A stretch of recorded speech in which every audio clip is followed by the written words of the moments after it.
Agora eu vou mostrar o acontecimento. Lugar certo, hora certa. Eu apenas quero dizer algo. Por favor, não pense que esse lugar certo, hora certa, vai ser sempre algo favorável, algo fácil, algo bom. Sabe, às vezes, lugar certo, hora certa pode não parecer favorável logo de primeira. Aí você olha para trás e diz, uau, lugar certo, hora certa. Eu me lembro, há muitos anos atrás, quando a Jéssica tinha apenas 2 anos, ela já é uma moça, nós viajamos pela primeira vez com ela. E foi a primeira viagem internacional dela. Eu e a Wendy tínhamos apenas uma bagagem. E a Jéssica tinha 2 malas. E mais uma mochila.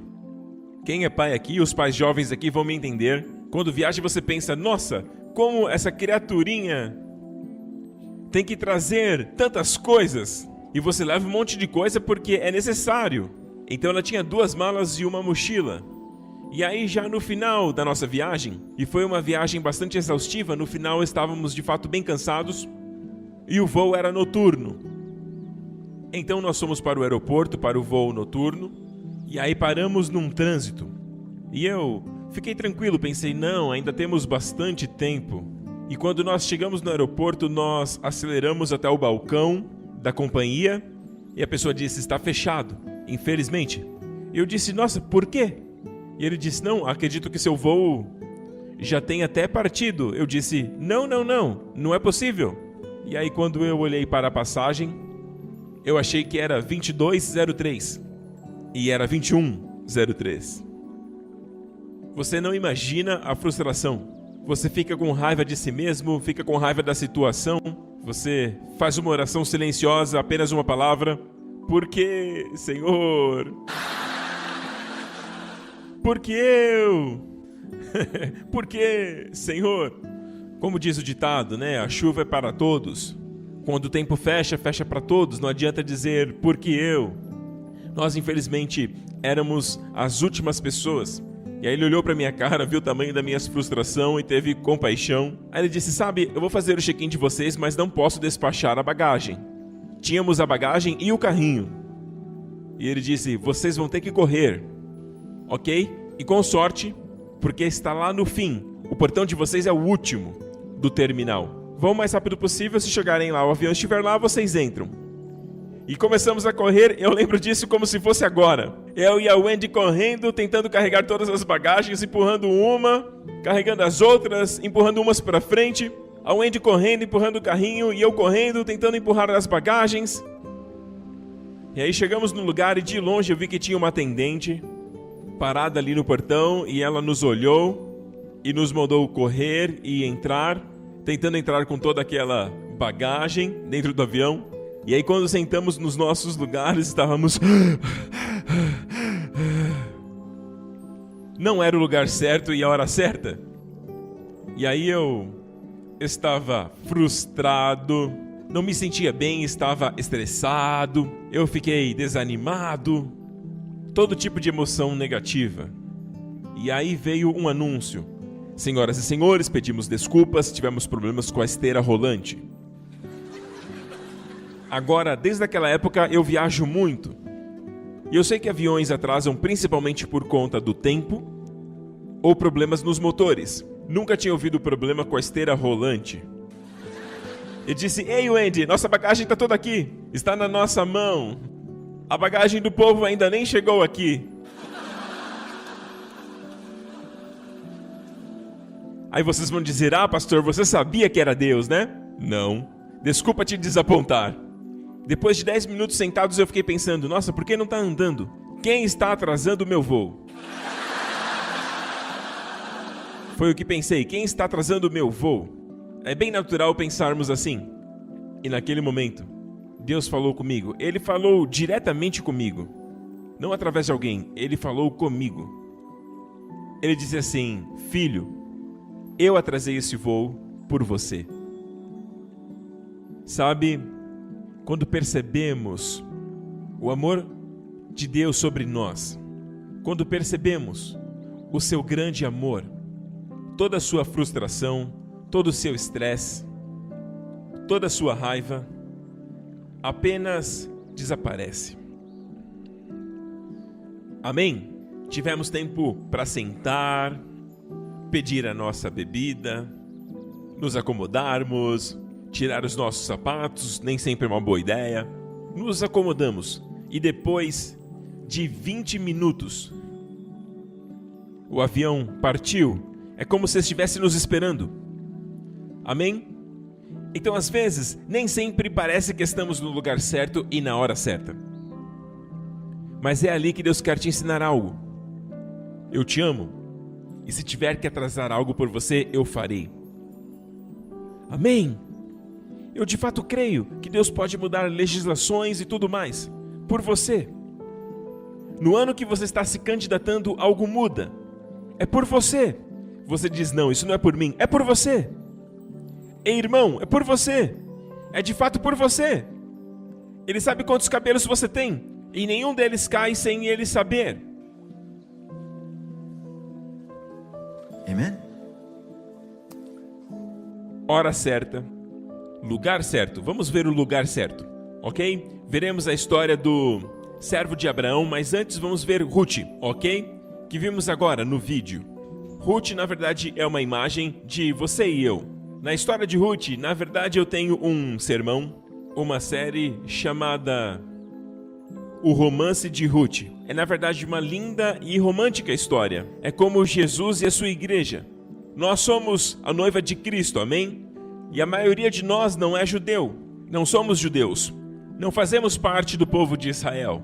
Amém? E Ruth é de Moabe, atual Jordânia. E na verdade, segundo a lei, ela era amaldiçoada.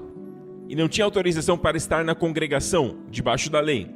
Ok? Acontece que Naomi, que era judia de Belém, ela e seu marido, ela e Elimeleque, eles partiram.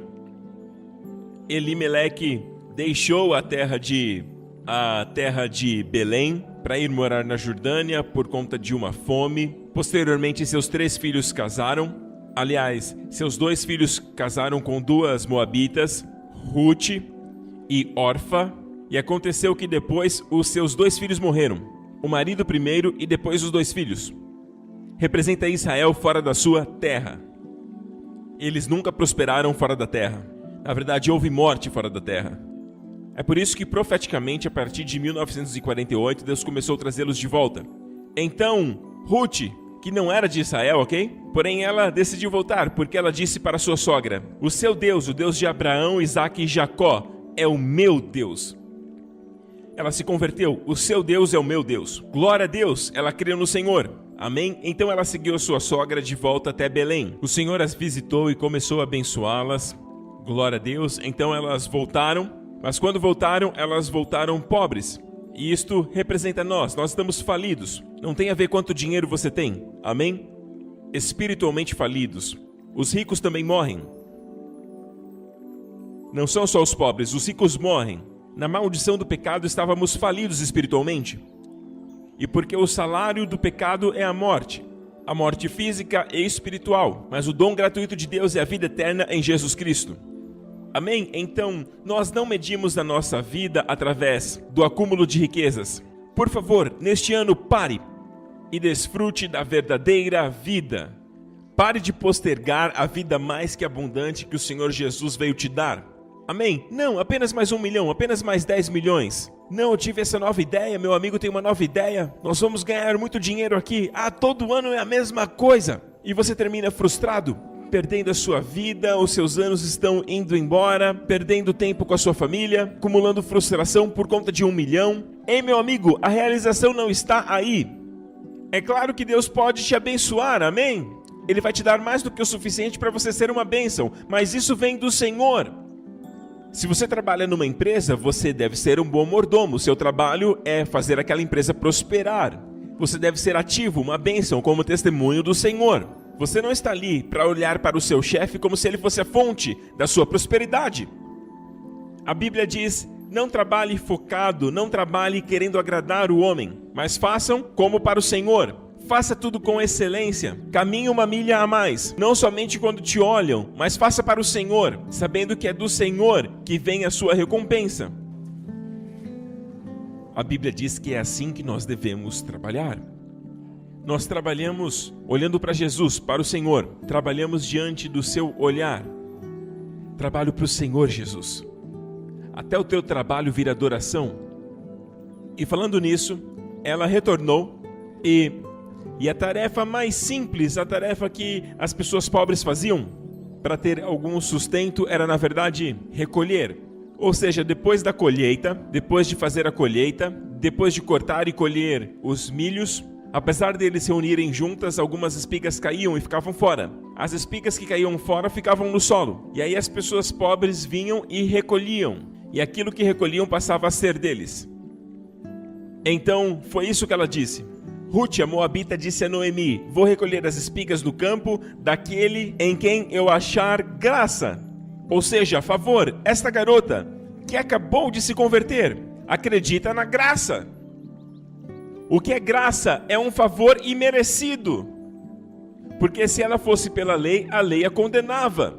Ela não pertence a Israel. Mas ela não está olhando para a lei. Está olhando para a graça. O favor não merecido, não conquistado. Quanto menos eu mereço, mais eu preciso da graça. Ela disse para sua sogra: eu vou ao campo para recolher. Eu vou ao campo e repare a fé dela. E eu vou encontrar graça aos olhos de alguém. Eu vou. Então ela foi e começou a recolher as espigas atrás dos ceifeiros. E eu vou utilizar aqui a tradução da antiga King James, que diz: e caiu-lhe em sorte uma parte do campo de Boaz, que era da família de Elimeleque. E Boaz era o solteiro mais rico daquela terra. Então havia um campo muito grande ali, e nem toda a parte do campo era de Boaz, apesar dele ser muito rico. Algumas partes eram de outros. Mas porque ela disse: eu encontrarei graça, por acaso aconteceu, a sorte a colocou no campo que pertencia ao solteiro mais rico. Agora, esta palavra, no inglês antigo, esta palavra caiu-lhe a sorte, é da onde vem a palavra happening, acontecimento. É da onde vem a palavra feliz. Amém? Quando acontecimentos acontecem da forma que você quer que aconteçam, você fica feliz. Pegou? E para nós que cremos, quando os acontecimentos não acontecem da forma que queremos que aconteçam, ficamos felizes. Nos alegramos independentemente das circunstâncias. E esses acontecimentos que acontecem é a palavra cará. Acontecimentos que acontecem em nosso favor. Da maneira exata. Amém? O texto diz: caiu-lhe sorte. Estas duas palavras, caiu-lhe sorte, são duas variáveis de cará. O substantivo e o verbo. A palavra cará aparece duas vezes em apenas um versículo. O acontecimento perfeito. Sabe o que aconteceu? Boaz veio e a viu ali no campo, se apaixonou por ela imediatamente, e ela se tornou avó de Davi, que derrotou Golias. E da linhagem daquela mulher veio o Senhor Jesus Cristo. Aleluia! Glória a Jesus! E tudo começou com ela no lugar certo, na hora certa. E quer saber? Ela não era inteligente ao ponto de se colocar no lugar certo na hora certa. Ela nem sabia quem era o dono. Ela acabou caindo naquele campo. Aquilo que o mundo chama de coincidência, chamamos de cristocidência. Amém? É isto que vai acontecer com você. O seu cônjuge vai apenas olhar para você. Acabei de me apaixonar. When I saw her standing there, I fell about from my chair. And when she moved her mouth to speak, I felt the blood go to my feet. O Boaz disse tudo isso no versículo. Não, na verdade ele não disse. Vocês estão aqui, igreja, lugar certo, hora certa, cará, o acontecimento certo. Amém?